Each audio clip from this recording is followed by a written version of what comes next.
So if you're flying into the UK, John, as you know, you have to take a stringent, and some might say overly stringent series of tests, a day 2 and a day 8 test, and an optional day 5 test. And lots of swabbing. You love it, Swabbing Paddy. galore, brimming with swabs Yes, in exactly. all sorts of nether regions. I don't look at the instructions, I just go instinctively. But of course, I have followed them to the letter. So been swabbing away and being called. So I've flown back to the UK, and I thought I'd put this little video out here just to let people know about what it's like. So a little bit of confusion on gov.uk as to who needs to swab themselves and in what order and manner for that matter. And can you swab yourself? That's a good question, I think. But anyway, well, there's also, of course, the desire, if you come from an amber country, to make sure that you are following the letter of the law, which is quarantining yourself. Now, for people from red list countries, as we discussed last time, John, you are marooned in a hotel, locked indoors. In a small room with your family, so not much change there for most Polish people. But if you come from an amber country, you're allowed out. You can go to your domicile of choice, in my case, my parents, and there you must await contact from the test and trace section. Well, imagine my surprise, John, because as I'm running around our garden, it's about 500-meter perimeter, I suddenly see a man in a bright blue polo shirt coming out, and he's from NHS Test and Trace. Oh, yeah? Mysterious organization. Presents himself to the gate and says, my name's Pavel. I said, oh, you're from Poland? He goes, yeah. So then we started talking in Polish. Pavel was most bemused that in the middle of the Suffolk countryside, this sweaty geezer suddenly started talking to him in Polish with a British accent, quite a strong British accent, I must admit. And there he was. So he wylegitymował mnie. So he checked ID'd you, yeah. Yeah, I think I just like it. I love that verb. So here he goes. He got my wife out and checked her up and down, as it were. You didn't let him swab her though, did you? I hope.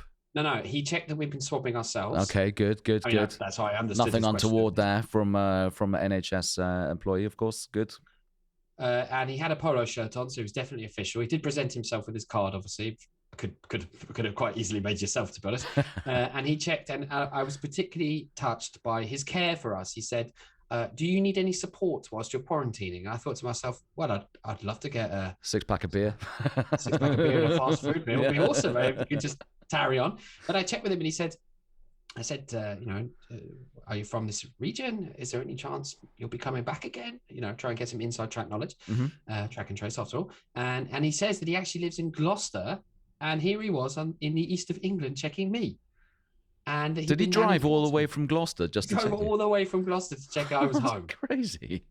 Yeah, it's a bit bonkers, to be honest. He could have got someone local.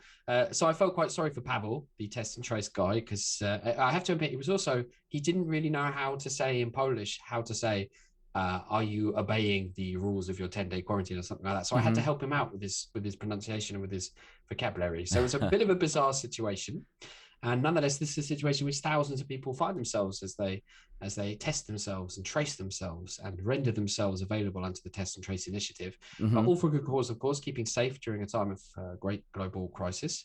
But yeah, I was shocked and surprised. Here we were, two denizens of the United Kingdom, suddenly chatting away to each other over a fence, obviously with the appropriate distance. With the appropriate distance. I mean, it's a shame you didn't say oh, mate, can you just pop down to Ipswich and get me a Mackie D's, please?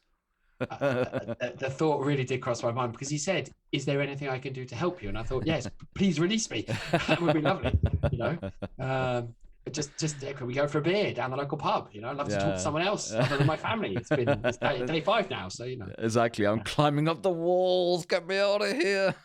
It is amazing how the common everyday things can suddenly become interesting. I've just been watching the ants in the garden for a couple of hours. Oh, mate, that must be thrilling. Dude, you wouldn't believe how much sand they can transport. If you sit there for 2 hours, you really start to appreciate the majesty of nature. So thank you, Pavel. Thanks for visiting. And I look forward to your next visit. If you watch this video, then that little moment between us has been ensconced on the internet, on YouTube, and other places. Forever. See you again for another episode of What's Up Poland.